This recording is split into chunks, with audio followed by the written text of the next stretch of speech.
તો શું કે મારા કલે જાવ મોજ મને બતાય સવારના 9 વાગ્યા નીકળી ગયા દુકાન બાજુ ખોલી નાખી દુકાન આવ્યો કીડીનો નકર ઢગલો હતો એકથી દુકાન નો કોઈ ધૂળ બધી ભરાઈ જાય પેલા તો સાફ કરી નાખી પછી કરી નાખી આપણે ધૂપ દીવા કહીને બે ગયો વાંચવા પછી લાગી હતી તરસ મેં કીધું હાલો સોડા પી નાખી મેંગો પછી લાગી હતી ભૂખ ને કરી ચોપડી બંને આવી ગયા ઘરે વાગ્યો તો એક લઈ લીધું જમવાનું હતું શીખણ પૂરીને શાક વાગ્યો તો દોઢ તો મેં કીધું ઘડીક વાર હુઈ જાય આવે ને ઉઠ્યો તો વાગી ગયા હતા 4 અને થઈ ગયું તો મોડું ને ફટાફટ નીકળી ગયા જીઓની ઓફિસ બાજુ ત્યાં તો સારું ફાઈટક બંધ જો ફાઈટક ને મારે રોજ બ્લોગમાં લેવું જ પડે અને પછી પાછા નીકળી ગયા ફાઈટક ખોલ્યું એટલે એમાં રસ્તા વિસાવદરના એટલે વાત જ ન પૂછો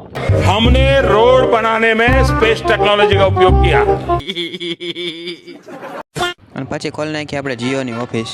છત્રી ને બધું રાખી દીધું જો તા તો આપણે શુભમભાઈ મળી ગયા આપણે મળવા આવ્યા હતા પોતે વ્લોગર છે એને માટે સપોર્ટ કરજો આપણે આપણા ફોલોવર મળી ગયા તેને રામ કરીને નીકળી ગયા આપણે એમએમબી કરવા હાટું માંડાવડ પણ એને આજે કઈ એવું પૂરા થયા નહોતા એનું કાંઈ થયું ને એટલે કાંઈ નહીં એટલે કે ધક્કો ખાટો તો મેંગો સોડા પી નાખી ઠંડી ગાડીમાં જો આપણે ચેનલનું નામ હોત લખી નાખ્યું હોય યુટ્યુબ ચેનલનું અને ઇન્સ્ટાગ્રામ આઈડી હોતી લખી નાખી જો એમાં લાગ્યું ફટાફટથી કોમેન્ટમાં લખી નાખો પછી વાગ્યા હતા હાથ તો છત્રી કરી બંધ ને નીકળી ગયા ઘર બાજુ અહીંયા તો મસ્ત શણગાડેલું હતું ત્યાંથી સીધું આવી ગયા પછી રમવા ઘરે આવ્યો તો વાગ્યા હતા 7:45 ને હું આવી ગયો ઉપર ધાબા ઉપર અને વ્લોગ થોડોક ગમે તો લાઈક શેર ને ફોલો ફટાફટથી કરી નાખજો બેઠા એડિટિંગ કરી નાખીએ તો મળીએ બીજા વ્લોગની અંદર